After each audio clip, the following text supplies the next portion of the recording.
Good morning, শুভ সকাল। কেমন আছেন আপনারা সবাই? নিশ্চয়ই খুব ভালো আছেন, আমিও খুব ভালো আছি। আজ হলো বৃহস্পতিবার। ঘড়ির কাঁটা কটার ঘরে জানি না। অনেকক্ষণ আগে ঠাকুর ঘরে এসে ঠাকুরের বাসন কোসন ধুলাম, এই জায়গাটা মুছলাম।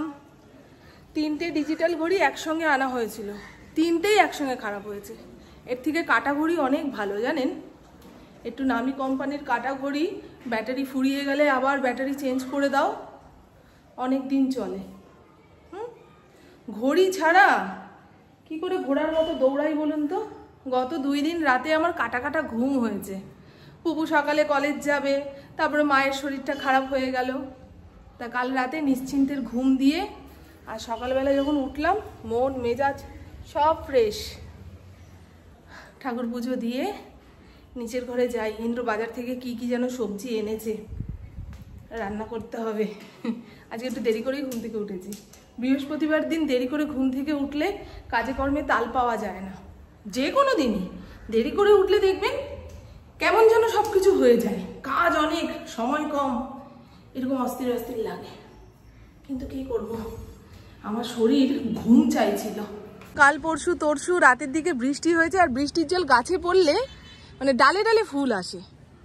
আবার অতি বৃষ্টি গাছের জন্য, মানুষের জন্য, কারোর জন্যই ভালো না। চলুন, আজকে বাজার থেকে কেনা ফুল এসছে, তাও গাছে যে কটা ফুল ফুটেছে সেগুলো পেরে ঠাকুরের চরণে না দিতে পারলে ভালো লাগে। আর এই ফুল বিকেলের দিকে একদম চুপসে যাবে, গাছে রেখে লাভ নেই। আমি ছাদের ফুল গাছগুলো লাগিয়েছি এই কারণে যে যেদিন বাজার থেকে ফুল টুল আসবে না, সেদিন গাছের সব ফুল পেরে ঠাকুর পুজো দেব। আর কোথাও আছে কি? হ্যাঁ, এই নাকচাপা গাছে ফুল হয়েছে, তবে অনেকটা উঁচুতে, আমার হাত যাবে না। এই গাছটা বেশ অনেক ফুল দিয়েছে গো। বাড়িতে একটা নাকচাপা গাছ লাগিয়ে নিলে ফুলের অভাব হয় না। তবে সব পারবো না, এই কটাতেই হয়ে যাবে। চলেন, আমার ফড়িং আজকে আমার সঙ্গে সঙ্গে আসেনি।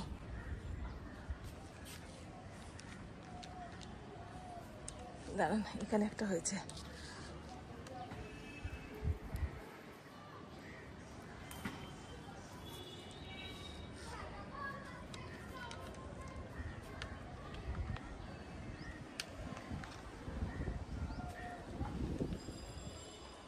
পুপু কাল রাতে বলে শুয়েছিল যে মা, আমি কাল যদি কলেজ যাই তাহলে দেরি করে যাব।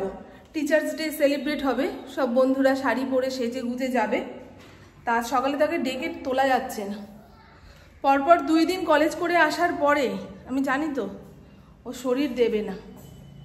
আর যে সমস্ত বন্ধুরা যাবে বলেছিল তার অর্ধেকরাই ওই মধ্যরাত্রিরে বলে দিয়েছে, না রে ভাই, কালকে সকালে যাওয়া সম্ভব নয়। আর আমাদের যোগব্যায়াম সেন্টারে টিচার্স ডে সেলিব্রেট হবে। তা কালকে তো আমি মাকে দেখতে গেছিলাম। সব বন্ধুরা কি আলাপ আলোচনা করেছে না করেছে আমি তো জানি না। আর আমাদের ওরকম হোয়াটসঅ্যাপ গ্রুপও নেই, এখানে হোয়াটসঅ্যাপ গ্রুপ খুলতে হবে।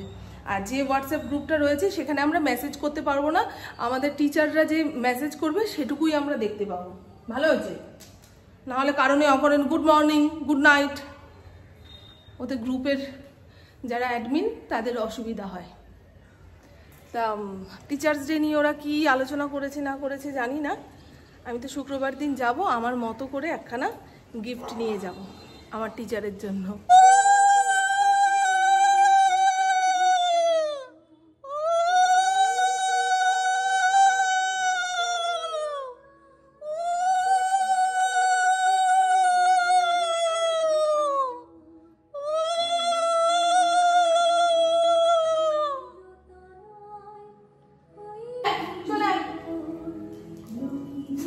ভোগের কলাটা খাওয়া হয়ে গেছে, এখন ঘটের কলার দিকে চোখ। ওকে একা ঠাকুর ঘরে রেখে যাওয়া যাবে না। বেরো বাবারে, আমার গা হাত পা খুব চাবাচ্ছে গো। বাজারের ব্যাগ ঘেটে কি সবজি এনেছে না এনেছে সেই বুঝে রান্না হবে, জানো তো। ও দেশি ফুলকপি এনেছে। ওই ঠাসা ফুলকপিগুলো খেতে ভালো হয় না গো, ভেতরে পোকাও থাকে। আর এরকম ছাড়া ছাড়া যে ফুলকপিগুলো ছোট ছোট, সেগুলো দেশি ফুলকপি। একটু তেল মশলা দিয়ে রান্না করলেই একদম অমৃত অমৃত। বটবটি এনেছে, আর কি এনেছে? বটবটি না, বরবটি। লেবু এনেছে, গাছে কত লেবু, আবার সে লেবু এনেছে। আচ্ছা আজকে একটু মাছ করি জানেন, আজকে একটু মাছের ঝোল করি, সঙ্গে বরবটি ভাজা। ফ্রিজে মাছ রয়েছে, একটু একটু করে না খেলে শেষ হবে না। এখন মাছ মোটে খাওয়া হচ্ছে না জানেন। এই খাসি রে, দেখেছো আপনাদের দেখাতে গিয়ে ভেঙে চুড়ে ফেলছি যেন সব। এটার মধ্যে কি মাছ আছে? আর মাছ আছে, আর মাছটা রান্না করি, 4 টুকরো আছে। আজকেও আকাশটা মেঘলা মেঘলা, ভালো করে রোদ উঠছে না। রোদ্দুর না উঠলে ওই ভাদ্র মাসের ঘর ঝাড়াটা ঝাড়তে পারবো না জানো। বৃষ্টি বৃষ্টি ওয়েদারে ঘর দুয়ার ঝাড়লে কাদা কাদা হয়ে যাবে। আজকেও আকাশটা মেঘলা মেঘলা। আর এই তো বন্ধু, প্রত্যেক দিন যেমন সংসারের কাজকর্ম সারতে সারতে আপনাদের সঙ্গে বকবক করি, আজকেও বকবক করেছি, তবে সেগুলো মিউট করে দিয়ে আপনাদের কিছু জটিল প্রশ্নের উত্তর দিতে আসতে হলো। এর আগের দিনের ভিডিওতে দেখিয়েছিলাম আমার মা অসুস্থ হয়ে পড়েছে, মায়ের প্রেশারটা হাই হয়েছিল, এখন ঠিক আছে। তা আপনারা অনেকেই আমার মায়ের দ্রুত আরোগ্য কামনা করেছেন, আবার অনেকেই বলেছেন যে তুমি একমাত্র মেয়ে, কিংবা তুমি কেমন মেয়ে যে মায়ের এই অসুস্থ সময়ে নিজের বাড়িতে এনে রাখতে পারছো না। বিশ্বাস করুন, আমি আমার মাকে সব সময় বলি, মা তুমি আমার বাড়িতে এসে থাকো, বেশি দিনের জন্য না হলেও কিছু দিনের জন্য এসে থাকো।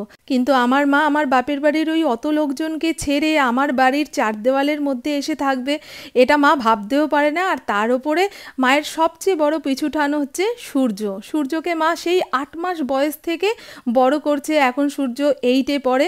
মাকে যখনই আমার বাড়িতে এসে থাকার কথা বলি তখনই বলে যে সূর্য একটু বড় হয়ে যাক, তারপরে তোর বাড়িতে গিয়ে থাকবো, ও তো এখনো নিজেরটা নিজে করে নিতে পারে না। সেখানে মাকে যদি আমি জোর করে এনে আমার বাড়িতে রাখি, ভেবে রাখুন সূর্য দ্বিতীয়বারের জন্য অনাথ হবে। এবারে বলে রাখি, সূর্য হলো আমার খুড়তুতো ভাইয়ের ছেলে, হ্যাঁ। আর ছোটবেলা থেকে সূর্য আমার মাকে মা বলে জানে, আর আমার মাও সূর্যকে সন্তান স্নেহে মানুষ করছে। ভাবুন না, আপনি বাড়িতে একটা পোষ্য এনে রেখেছেন, তাকে ছেড়ে আপনাকে বাইরে কোথাও 2 দিনের জন্য থাকতে হবে, এটা ভাবতে গেলেই মনের ভেতরটা কেমন মোচড় দিয়ে ওঠে না। আর সেখানে সূর্য হলো একটা রক্ত মাংসের মানুষ, আর আমার মা বুঝেই গেছে যে সূর্যকে ঠিক টাইমে স্কুলে পাঠাতে গেলে কিংবা ঠিক টাইমে টিউশনে পাঠাতে গেলে মায়ের থেকে ধন্বন্তরী ওষুধ আর নেই। সে যাই হোক, আমি ভালো হওয়ার কম্পিটিশানে নামিনি যে ওই বাড়ির মেয়ের থেকে আমাকে আরও ভালো মেয়ে হয়ে উঠতে হবে, কিংবা ওই বাড়ির বৌমার থেকে আমাকে আরও ভালো বৌমা হয়ে উঠতে হবে। সেই জন্য মাকে নিয়ে, শাশুড়িকে নিয়ে ক্যামেরার সামনে আসোগো বসোগো খাওগো করতে হবে। আমি যেমন আমি তেমনভাবেই আমার জীবনটা আপনাদের সামনে তুলে ধরছি। আর আমার মায়ের এখন এমন কিছু বয়স হয়ে যায়নি কিংবা হাত পা পড়ে যায়নি যে আমার বাড়িতে এনে রাখবো। আমার মায়ের হাত পা শক্ত আছে, আমার বাড়িতে 7 দিন এসে থাকলে দেখবেন আমার হাতের কাজটা যখন কেড়ে বুড়ে করে দেবে, তখন আপনারাই কমেন্ট করবে, ও মাকে তোমার বাড়িতে নিয়ে এসছো ঝিয়ের মতো খাটানোর জন্য। আর আমার মা না একটুখানি পুরনো খেয়ালের মানুষ, ভাবে কি জামাই বাড়িতে এসে থাকা মানে নিজের আত্মসম্মান বিসর্জন দেওয়া। ওই যে আগেকার দিনের মানুষরা ঘর জামাইকে যে চোখে দেখতো, সেই রকমভাবে মা বাবারা জামাইয়ের সংসারে এসে থাকলে মানুষ সেইভাবেই দেখবে। ডাবের জলের মধ্যে ডুবে যাবে কিন্তু।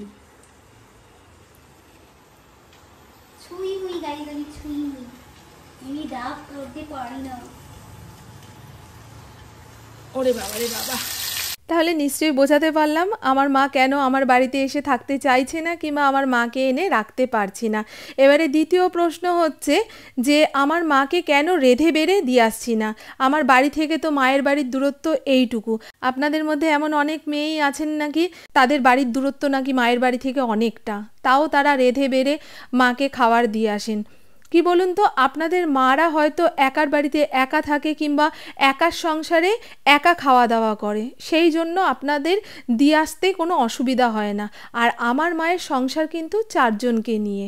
আমার মা, আমার কাকি, যাকে বেদনা বলি, সূর্যর ঠাকুমা হয়, সূর্য এবং সূর্যর বাবা, এই চারজনের রান্না কিন্তু এক হাঁড়িতেই রান্না হয়। আমার কাকি বাইরের কাজগুলো করে দেয় আর আমার মা রেঁধে বেড়ে ওদের মুখের সামনে দেয়। সেখানে আমি আমার মায়ের জন্য প্রত্যেক দিন রেঁধে বেড়ে নিয়ে যাচ্ছি, সেখানে মনে হয় আরও 5টা লোক যে আমার মায়ের খেয়াল রাখছে তাদেরকে অনেক ছোট করা হয়, আর আমি কতটা বড় হনু সেটা তাদের কাছে প্রমাণ করা হয়। হ্যাঁ, মাঝে মধ্যে ভালো মন্দ রেঁধে বেড়ে মাকে পাঠাতে পারি, কিংবা মা যখন আমার বাড়িতে আসে তখন দেখবেন আমি পোটলা ভরে কিন্তু আমার ওই ভাইয়ের জন্য পাঠিয়ে দিই, সেটা হয়। কিন্তু ওই প্রত্যেক দিন আমার মায়ের একার জন্য রান্নাবান্না করে দিয়ে আসতে পারি না, ওটা আমার নিজের চোখেও খুব খারাপ লাগবে। যেমন দেখুন না, আমি হস্তিনাপুরের বাড়িতে যখন এক সংসারে ছিলাম তখন মাঝে মধ্যে দুপুরবেলায় অর্ধেকের কম মাছ দিয়ে ভাত খেতে হতো। ওই এক সংসারে থাকতে গেলে মিলে মিশে ভাগ করে খেতে গেলে যেমন হয় আর কি।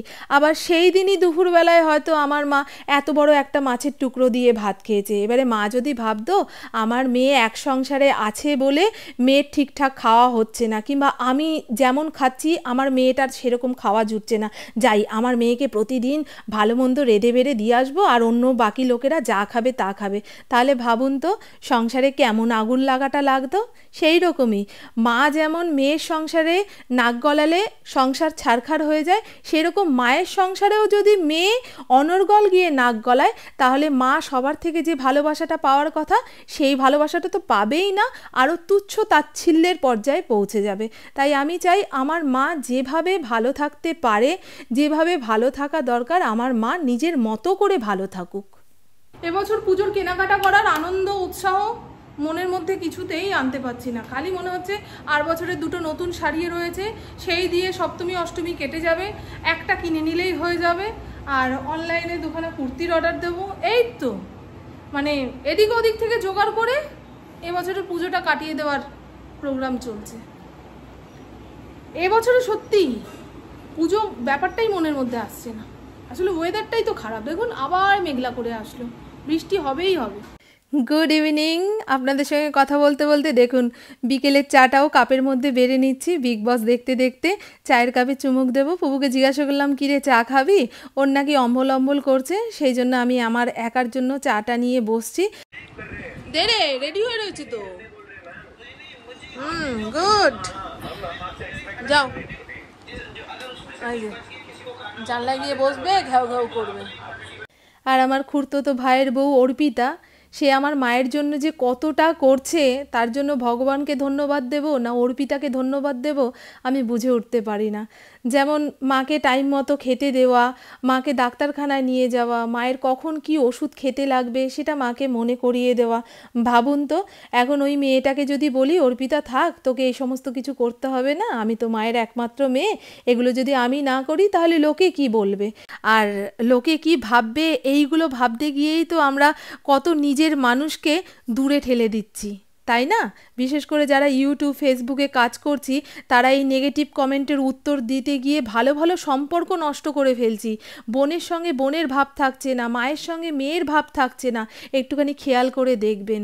কারণ এখন মানুষ ভালোটা কম দেখে, খারাপটাকে খুঁড়ে বের করে বেশি। আর আমি চাই আমার মা আজীবন নিজের মতন করে ভালো থাকুক।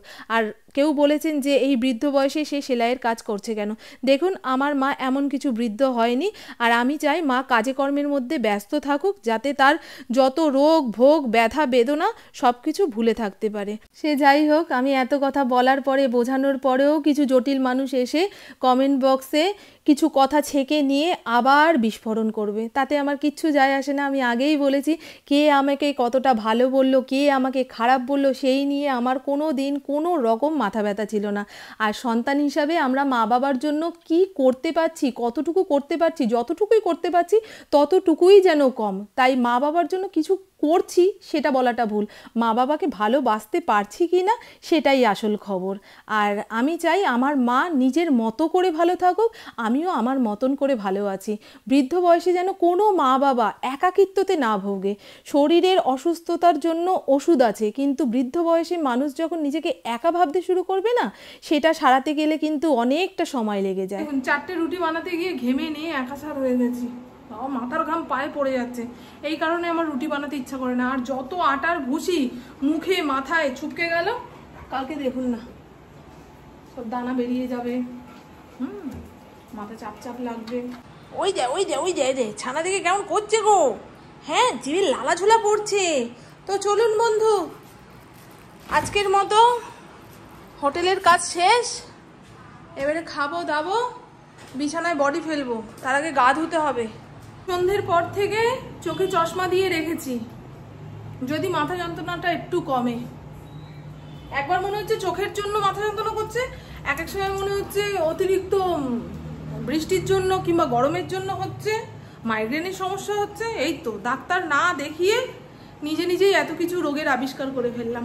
তো চলুন বন্ধু, আমার বকবক আজকের মতন এইটুকুই। আপনারা সবাই খুব খুব খুব ভালো থাকবেন, নিজের শরীরে খেয়াল রাখবেন, সুস্থ থাকবেন, আর অল টাইম স্মাইল করতে হবে। টাটা, খুব ভালো থাকবেন। ইন্দ্র ঠাকুর ঘরে গেছে, গোপালকে ঘুম পাড়াবে, তারপরে যা যা কাজকর্ম আছে, তারপরে নিচের ঘরে এসে ওকে খেতে দেবে। কারণ ওর ভাত আর রঙ্গিলার ভাত এক বাটিতে মেখে ভাগাভাগি করে দিয়ে আসবে, বুঝেছেন? রাতের খাবারটা এখন ইন্দ্রই দিচ্ছে। আর এত ঘাম চুইয়ে চুইয়ে চোখে পড়ছে, ওরে বাবারে, মনে হয় চোখের ভিতরে কেউ লঙ্কা বাটা ছিটিয়ে দিয়েছে, জানো? এইরকম মাথার ভেতরে ঘাম হয়। এই যে তো টাটা টাটা টাটা টাটা, খুব ভালো থাকবেন। আমি আবার বিগ বস দেখবো। হ্যাঁ, 7 দিনের 7খানা এপিসোড একদিনে শেষ করতে গেলে ভাবুন, তাও আবার বিগ বসের মতন শো। মাথার ভেতরটা এখন ঝনঝন ঝনঝন ঝনঝন করছে। তারপরে পজ করে দিয়ে গেলাম খাবারের জোগাড় করতে। আবার খাওয়া দাওয়ার শেষে 2খানা এপিসোড দেখবো। কালকে কি সিনেমাটা দেখছিলাম জানা? ধূমকেতু না গো, লেখা আছে ধূমকেতু, কিন্তু ভেতরে ঢুকে দেখছি অন্য কিছু। আমি বউকে বলছি, কি রে ধূমকেতুতে দেব আর শুভশ্রী আছে না? তা সিনেমার অর্ধেক দেখা হয়ে গেল, শুভশ্রী আসছে না, কখন আসবে বলো? তুমি তো ধূমকেতু দেখছোই না।